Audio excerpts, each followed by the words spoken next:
We are the front door to the Zika virus.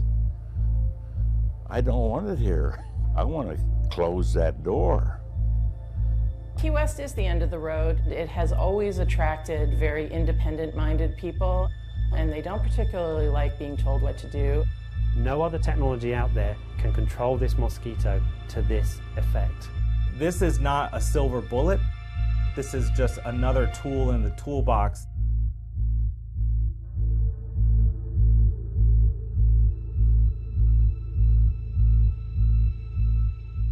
The World Health Organization declaring a global health emergency. They now expect the virus transmitted by mosquitoes, of course, could reach farther north to 30 states now. We're going to get the latest now in the battle against Zika. The CDC says the virus has been linked to birth defects. Scientists hoping to use a new weapon, genetically modified mosquitoes. They're hot about this here. They're dead set against using this neighborhood in an experiment. They're trying to jam this down our throat without our consent. And they're warning that your neighborhood could be next.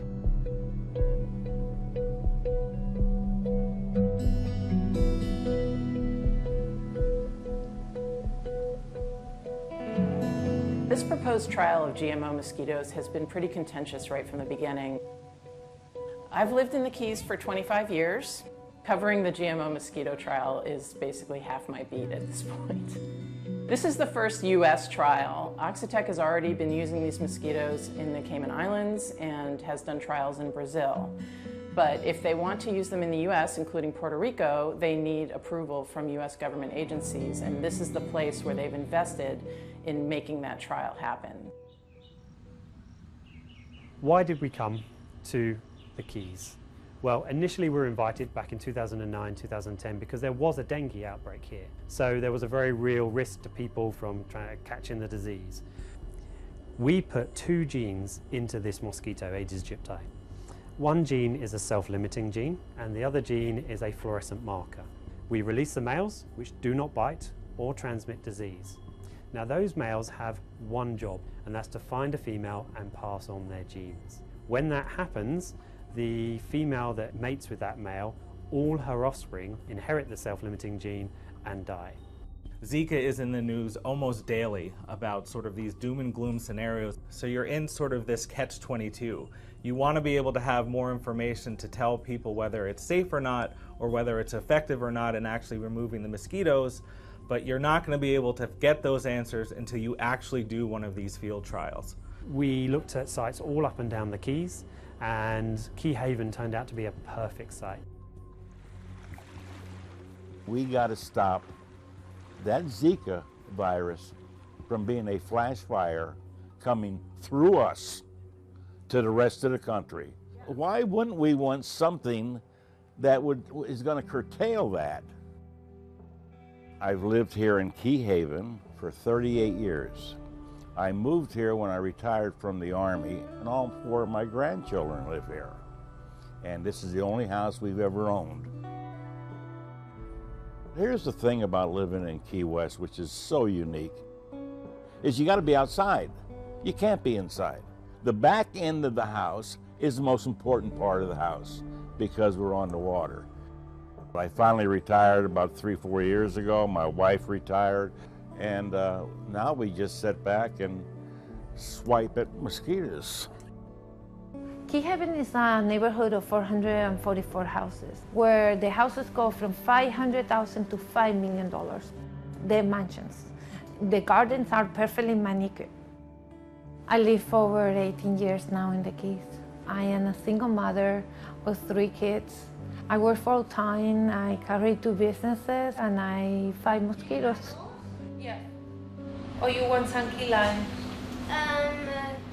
Mila DeMeyer is a local realtor who's extremely passionate about this subject. She doesn't live on Key Haven, but she started an online petition, and that online petition now has twice as many signatures as people who live in the Keys.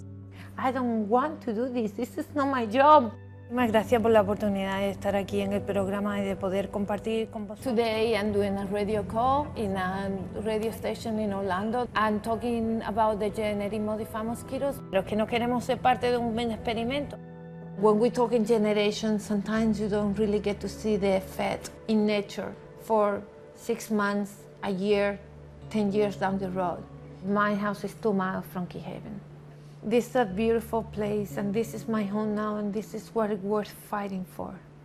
Because if you don't fight for this place, what are you going to fight for?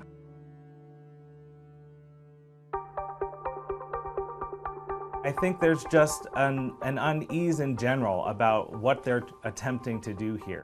I also think there hasn't been a lot of information given out to be able to have a real dialogue between the developers of the technology and the people that live in the area where they're proposing to release them. Are we opening a Pandora box in a neighborhood that really had no cases? No chikungunya, no dengue, and obviously we had no Zika. With the Food and Drug Administration, they put a drug on the market. If something goes wrong, what they do? Recall it. When you're releasing these GM mosquitoes, are they going to recall it? When they're already on there and we're talking about millions, what are they going to do? I don't want my kid to be used as salad wraps. We can't guarantee that we won't release any females. Now, data from previous trials that we've done, we got less than 1 in every 10,000 males that we released was a female. Now, if you do get bitten by that female, that bite is no different from the bite of a wild-type female. So practically, guys, you know that we went last week to DC. She's at every meeting, she really organizes the opposition, and she sort of represents that public opposition.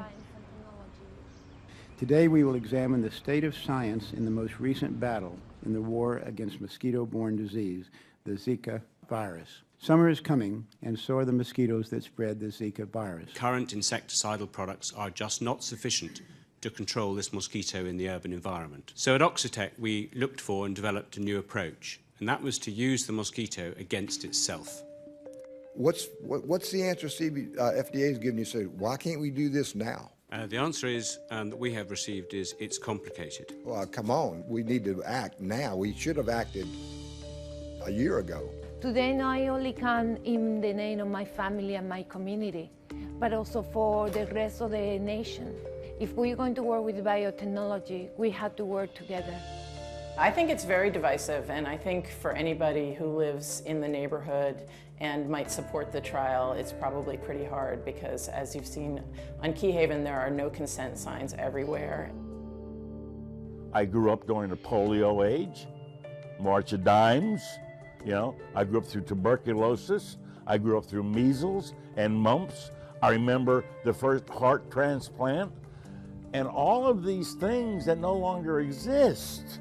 And it was all by the medical profession and scientists taking this harm away from us. We gotta believe in science. I think based on the evidence that we have so far, I think a controlled field trial is probably the next best step. The problem we have is that the field trial is being done where people are. And so we have to take into the consideration the people that live there and really listen to whether or not they want this to happen or not. They've already decided to put this question to a ballot to the entire Keys, and they're going to decide whether that ballot question should be binding or not, because they have to approve the trial. Okay, we'll call the meeting to order. The Florida Keys Mosquito Control Board meeting. So the reality of the situation is that we are running out of options. But I think we need to slow down a little bit because I don't want to be the guinea pig to figure out whether this is working or not. Which would you rather have flying around? A mosquito that had been treated with GMO or one that's infected with Zika virus? I can't speak to the science, but I can speak to the process. We have the right to vote on issues that affect us. The threat from Zika is very, very real. The threat from our technology is virtually non-existent. They're voicing their concern and they're asking for a vote. And I don't think it's too much to give them, considering this has never been tried here before.